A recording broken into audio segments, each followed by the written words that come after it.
आज आपण आहोत ठाणा स्टेशनला आणि नेहमीप्रमाणे रात्रीच्या 12:30च्या तुतारीला ठाणा स्टेशनवरती लाईन असते आणि या लाईनमध्ये आपण उभं राहण्यासाठी एका पुट्ट्याचा सहारा घेतला, कारण लवकर यावं लागतं लाईन लावण्यासाठी आणि लाईन खूप प्रचंड लांब होती आणि त्यामुळे ट्रेनची वाट पाहत आपण एका पुठ्ठ्याचा आधार घेतला, पुठ्ठा घेतला आणि त्यावर बसलो आणि ट्रेन यायची वाट पाहत राहिलो.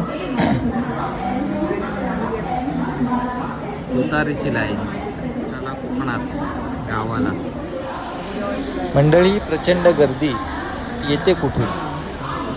या गर्दीत कोकणवासी किती आहेत आणि परप्रांतीय किती आहेत हे तुम्हाला आपल्या या व्हिडिओच्या माध्यमातून पाहायला मिळेल. आणि आता ट्रेन आलेली आहे आणि ट्रेनमध्ये चढताना लाईन किती लांब आहे हे पहा आणि गर्दी कशी आहे हे सुद्धा पहा.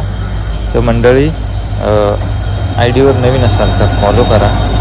ट्रेन आलेली आहे आणि ट्रेन जशी थांबली की लाईन चालू होते आपली. त्यामुळे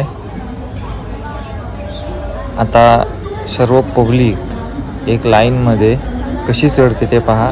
खूप प्रचंड गर्दी आहे, ना गणपती ना शिमगा, कुठचा सण ना वार, तरी एवढी गर्दी. आणि कसं जायचं तर त्यासाठी हा आपण व्हिडिओ केला की प्रत्येक दिवशी एवढी प्रचंड गर्दी वाढत चाललेली आहे.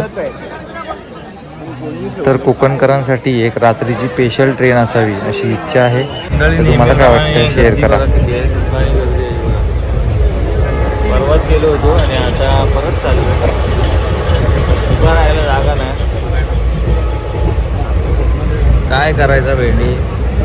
कोकणातल्या लोकांना कोकणात जाण्यासाठी गाड्या नाहीत, तर अवस्था खराब आहे. बाहेरची लोक सगळी भरली जातात आणि त्याच्यामुळे ट्रेन भरून जाते. बघा,